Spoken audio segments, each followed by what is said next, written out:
எனக்கு எனக்கு நான் ஒவ்வொரு இன்சிடென்ட்டாக நடக்கிறப்ப எனக்கு படித்ததெல்லாம் ஞாபகத்துக்கு வந்துடுது. அதோட தொடர்படுத்திக்கிறேன். உடனே தொழிற்பேடு ரயில்வே கேட்டு போகுது. ஜெயகாந்தன் ஞாபகத்துக்கு வராரு, நாகேஷ் ஞாபகத்துக்கு வராரு. உட்காந்து பிச்சையெல்லாம் எடுத்திருக்காங்க, ஜாலியாக பண்ணி என்ஜாய் பண்ணியிருக்காங்க லைஃப்பை.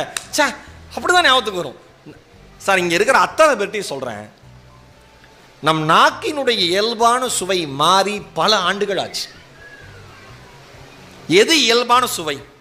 நம் மண்ணோடு சம்பந்தப்பட்ட உணவுகளை நாம் சுவைப்பது மட்டும்தான் நமக்கு இயல்பான சுவை. இந்த பஞ்சு மிட்டாய் எடுத்துக்கிட்டு அதை கொடுங்க, வாங்கிக்கங்க நண்பா, வாங்கிக்கங்க. இதெல்லாம் கொடுக்க ஒரு ஆள் இருக்கணும். யாருமா அவரு? ஹஸ்பண்டா? இப்படி ஒரு மனைவியெல்லாம் கிடைக்கையா?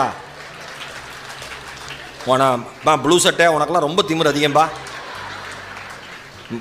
கொடுமா, கையில் கொடுமா பஞ்சு மிட்டாய், வாங்க. அந்த அம்மா அப்ப இருந்து கேட்டுட்டு இருக்கு, சாப்பிடுங்க சாப்பிடுங்க. எனக்கு வயிற்றுச்சலா இருக்குல்ல கீழே இருந்து பார்க்க. நான் நீ போறப்ப முன்னாடி பஞ்சு மிட்டாய் கேட்கிறேன், வாங்க.